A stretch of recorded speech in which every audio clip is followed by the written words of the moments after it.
Well, we're a very close-knit family in a very small shotgun house. Grew up on Fuller Street, which was all 99.9% black neighborhood, ran along the railroad tracks, where, quite frankly, the white families did not choose to live because at that time, locomotives come by with a bunch of noise and black soot coming out of the engines because they burn coal. On a beautiful snowy day, the train come by and you go outside, you got black soot all in the snow. So that's where I grew up, along that street, on Fuller Street, between State Street and Glen Ave. My father's family were farmers. My mom's parents were, I would say her father was an entrepreneur. Papa, we called him. His name was Calloway, and it was unusual that he owned a store in that day and time. We're talking about late 40s, early 50s in a rural part of Alabama. The people in my community would have what they call dinner on the ground. And we had that during revival times in church. Everybody would get together and bring a different dish to church, and we would all eat outside. I remember that being an exciting time for me as a little boy, because at that time I hadn't started first grade yet. So I had limited access to large gatherings of kids. And dinner on the ground for us was like a big picnic where everybody got together. There was no checking to make sure everything was sanitized. And we had a great time. We always did that once a year during the revival time. When I came to Michigan to visit with my sister and my niece, her daughter, for a vacation. I was 22 years old then.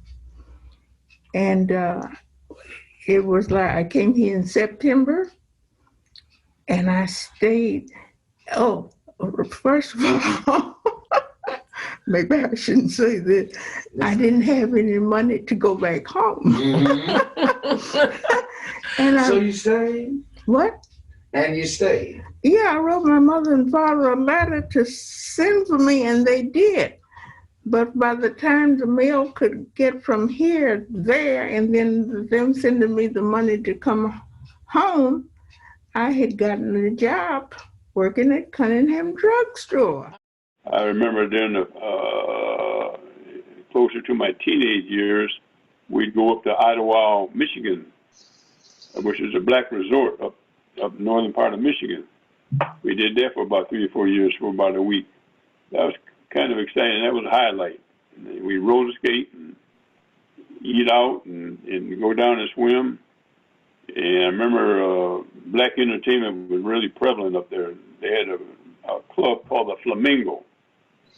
For those who've been around long enough, they will remember the Idaho. It was jumping. Wild Goose Lake is a lake that was formed by residents, black residents, exclusively. People in that area would call it the Negro Lake because it was extensively blacks living there. And it started in the 40s, and families from Detroit, from Chicago, from the Ann Arbor area would go ahead and they got property, they built homes there, and they established a neighborhood that stayed predominantly black all the way up until about the year 2000. So in terms of Wild Goose Lake, does your family still have a place there? Sure do. Yeah, we've had it for 45 years. It's a summer, basically, residence.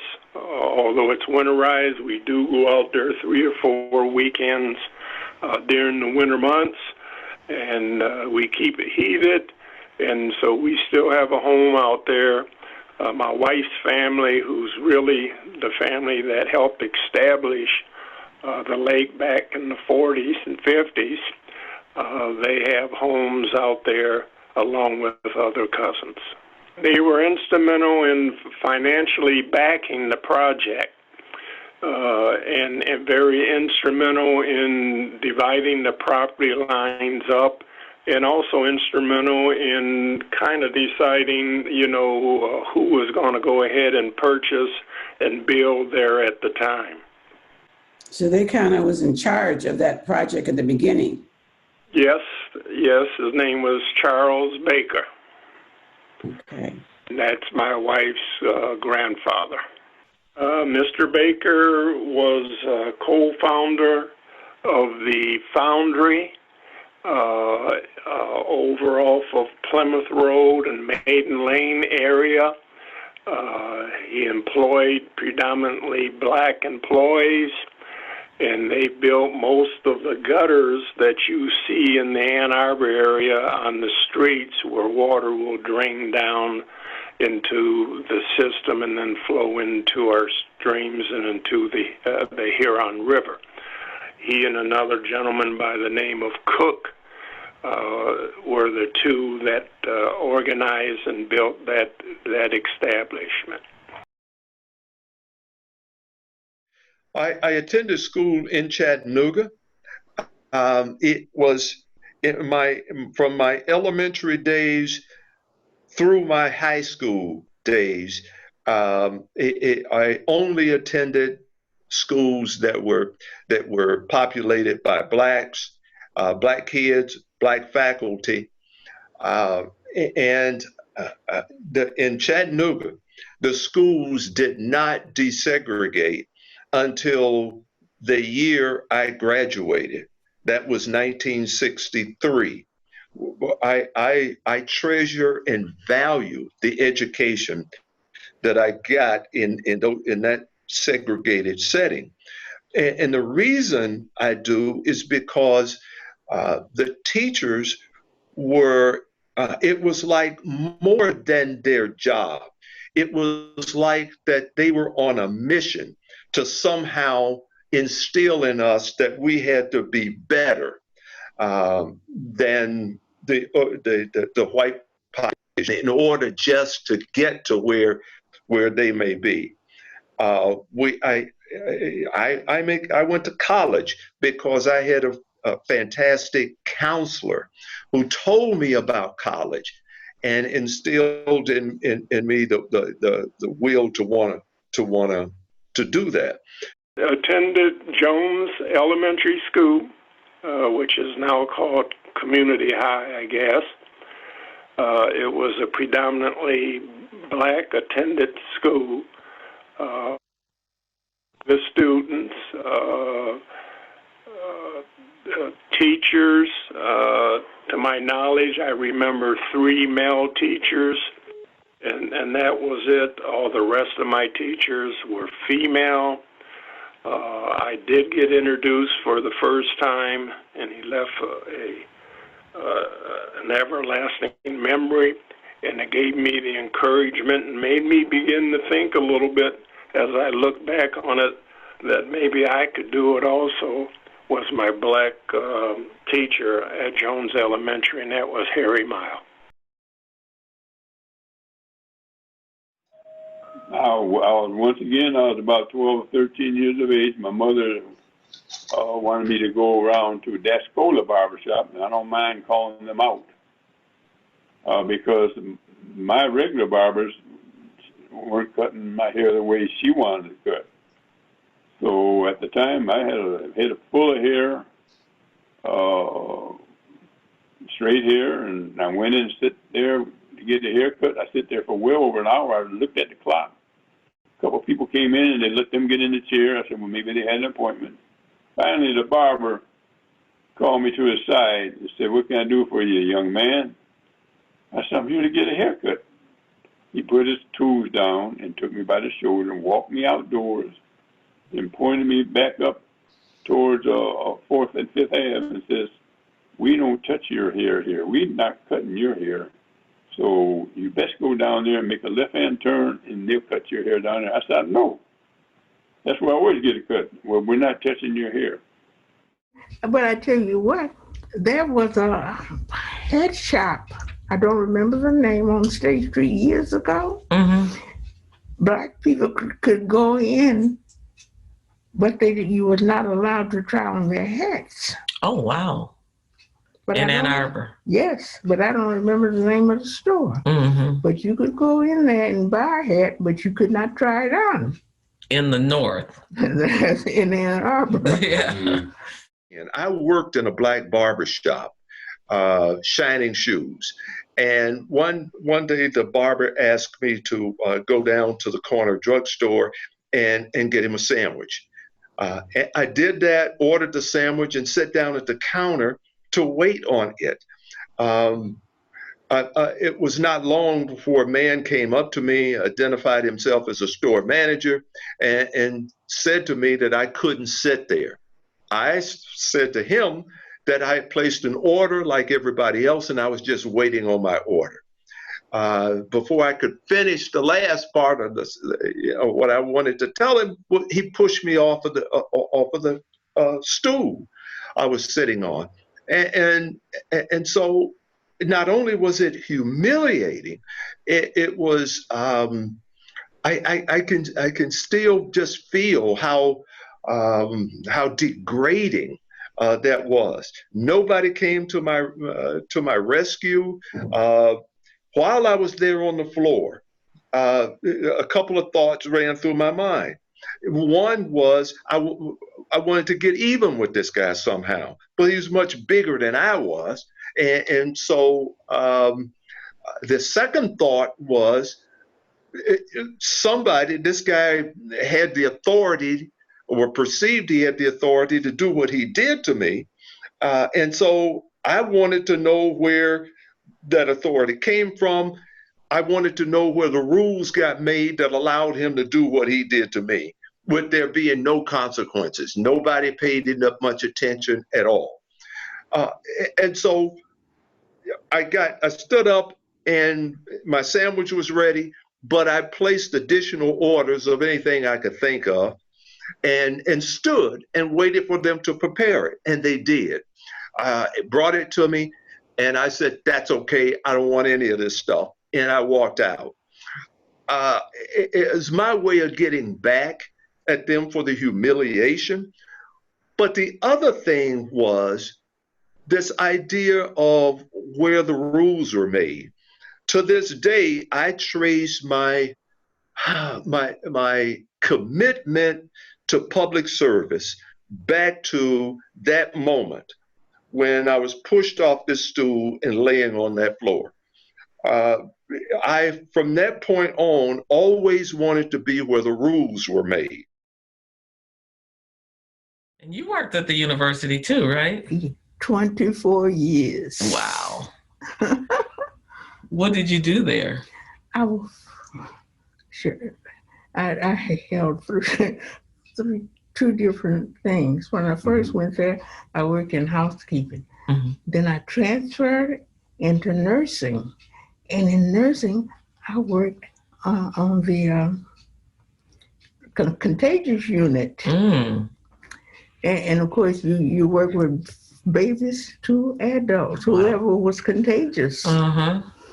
at the university. And then I finally transferred from nursing to the laboratory as a laboratory aide. Okay. And I worked as a nurse's aide and then a laboratory aide. And that's when I retired after I was there, I don't know how many years, but put it all together, I was there 24 years. Wow. It did afford me an opportunity to launch a program here and in Arlington, Texas, that had never been done in either place before. And that program was a Section 8 subsidized housing program. which afforded low-income folks the ability to live someplace else other than conventional public housing. So they could find a place in the community as long as the landlord accepted that, and their rent was subsidized through us, and we offered self-improvement program for them. We offered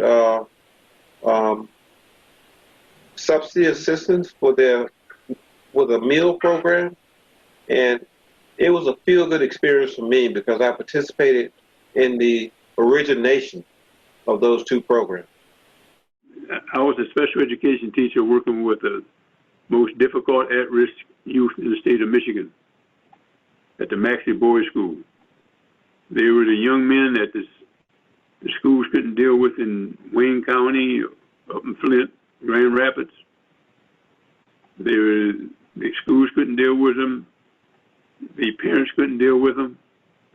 So they were committed by the courts to the institutions that dealt with. Again, my college education, my degree was in physical education and recreation with a teaching certificate. So that led me into the field, of course, of teaching.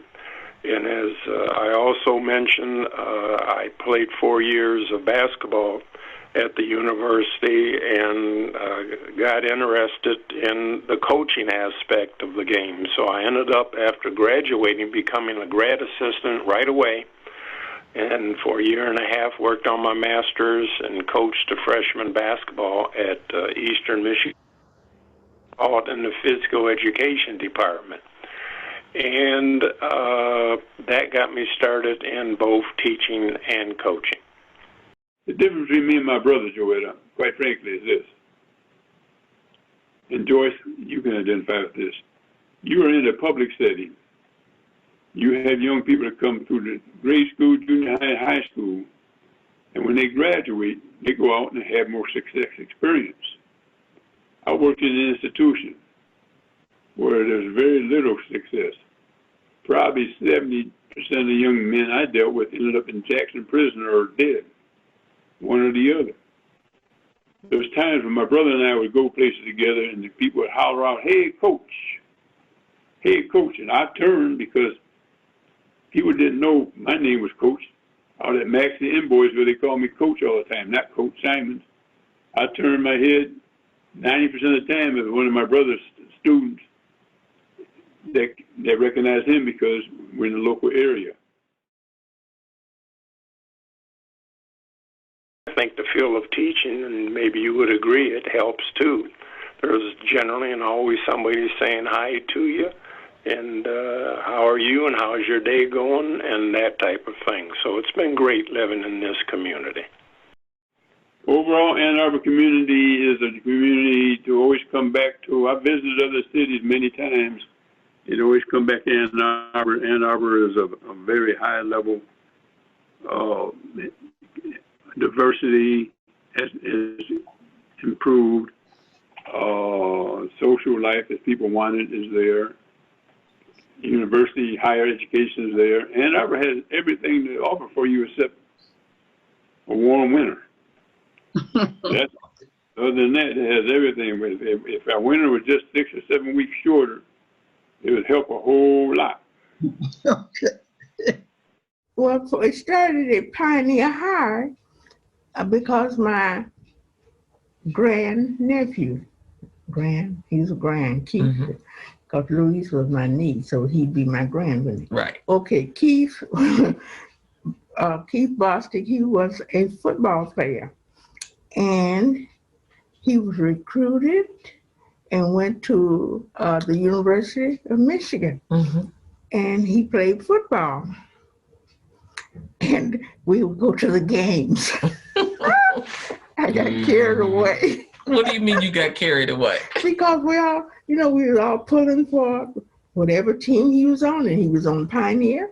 And from Pioneer, he played for Michigan, so we was pulling for Michigan. And I'd be going with his mother and father and other family members, the grandmother. We'd go pulling for Keith and like that. So that's how I became a football fan. So Keith got you into the football Yeah. business. Mhm. And then, so Keith went on to play professional ball, do you? He went to the Houston Oilers. Mm-hmm. And I don't know how many years he played from them, and then he went on to some other one, and then ended his career. But yeah, he played football for quite a few years, and he lives in Texas. After my son passed, I set up a scholarship in his name. It's under the Donald E. Simons Fund. It's a scholarship to help those students that don't qualify for free or reduced lunch programs to help pay their $250 to play sports here in Ann Arbor. And it's still at Ann Arbor Huron High, and it's set up through the Ann Arbor Community Foundation. Ann Arbor Community Foundation, yes, which is on the corner of Main Street and, where is that, Catherine? I joined after marrying your uncle. I belong to the Eastern Stars. Oh, okay. And I am still a paid-up member. Wonderful. So did you hold any positions with the Eastern Star? No, I was just on the Star. I was Ada. Yeah, you. If you don't know the Eastern Star, you don't know. But it's 5 points. Okay. And I was one on the points. Okay. What did it take to get on the point? No, you had to, first of all, your husband, brother, or father had to be a Mason. I was on the points. You know, like that star? Yes. With that 1 point. Uh-huh. And it's 5 points to a star. Uh-huh. And I was on 1 point as Ada. Okay. And the Ada means what? It's in the Bible. Okay. Esther. Uh-huh. You ever read the book of Esther? Yes. Uh-huh. Yes. And they tell you about the 5 wise women. Oh, so Ada was one of the 5 wise women. Yes, ma'am. Well, I'm telling you. Now that's enough. I've been president of NAACP since 2005. I am proud to say that even during this great pandemic, we still had a Juneteenth celebration. I think this year's Juneteenth celebration, which was our 26th, may have been more valuable than any one we've ever had. This year's Juneteenth celebration was called the Juneteenth Liberation Day, and we were able to march along the border to Wheeler Park this year. We had a video presence for our interaction with that. We had coverage from Channel 7 News. We were interviewed by CTN. And it caused more interest in the NAACP Ann Arbor than we've ever had before. We believe that things are changing right now faster than they've ever changed in America. I think that the Black Lives Matter theme is being looked at in a different kind of way, because ever since right before Juneteenth, the Black Lives Matter flag has flown proudly over City Hall here in Ann Arbor. And I was talking to some of my contacts still down in Ann Arbor yesterday, as a matter of fact, and I was told that they was getting some pushback from some people who are pushing back anonymously. Okay, so I was on the Human Rights Commission video chat last night, talking about that issue, talking about the statement from the NAACP and reiterating that statement. And one of the things I said was the same thing I said at City Council. All lives do matter. I think everybody knows that. But until and unless Black lives stop being marginalized, all life will not matter. And I think that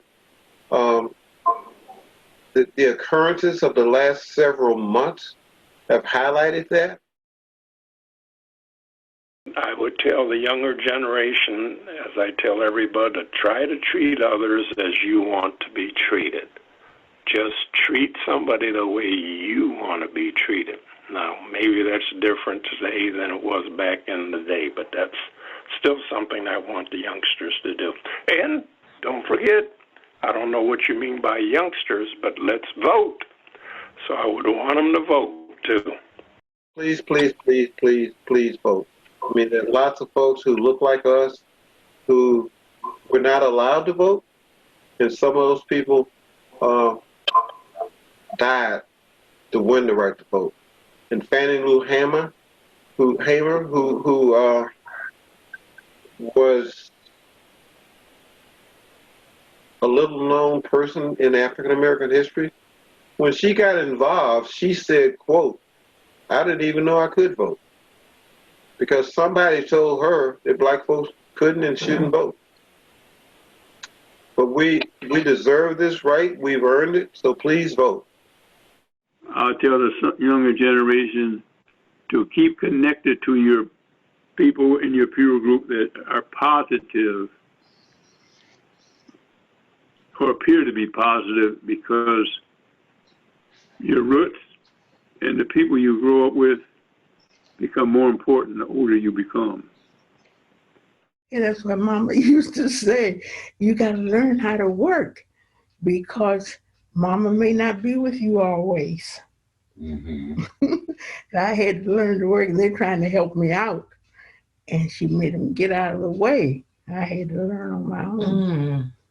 When I was in the legislature and in all of my public life, I've always tried to imagine myself, no matter what the circumstances, I've tried to pretend that I was walking in the other person's shoe and see what would I do? How would I think? How would I believe? And that has helped me to understand people who even sit across the aisle from me, of different political persuasions than me. And so I think that ought to always be the goal, our goal collectively.